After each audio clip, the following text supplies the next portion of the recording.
We hear from United Ola Victims Movement. We have with us Miss Kikay Bautista, who is with us today. Ma'am, good afternoon. You have the floor, ma'am. Magandang hapon po, Mr. Chair.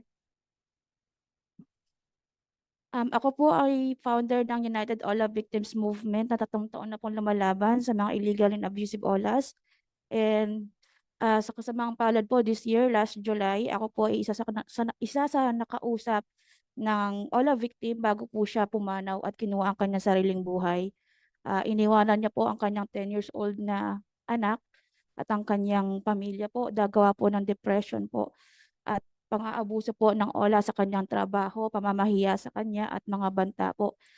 Sinubukan po namin ang lahat na maibigay sa kanyang tulong at suporta po. Ngunit sadyang hindi po kami nagtagumpay at nauwi po ito sa pagkuha ng kanyang sariling buhay. Ako po ay nananalangin po na sana sa pamamagitan ng hearing na ito, siya na po ang una at huli ngayong taon nagagawa ng ganito kasi po hindi lang po siya ang una na kinuha ang kanyang sariling buhay. Halos taon-taon po, nag-range po ng 1 hanggang 3 or 5 bawat taon ang nawawala ng dahil sa OLA. Yun na po. Sorry, Miss Kikay, nakakalungkot at we share your disappointment and sentiments dito sa mga pangyayaring ito.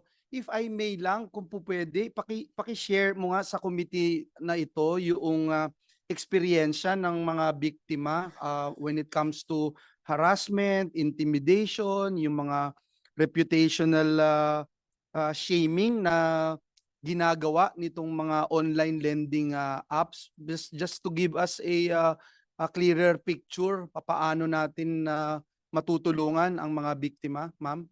Yes po, Mr. Chair. One day po before ka mag-due, bombarded ka na po simula 6 a.m. hanggang 6 p.m. po ng gabi ng mga text. Nagre-remind na po sila, tumatawag kahit natutulog ka na or kagigising mo pa lang, tatawag na sila, magre-remind na magbayad ka na. Meron na rin pong threats.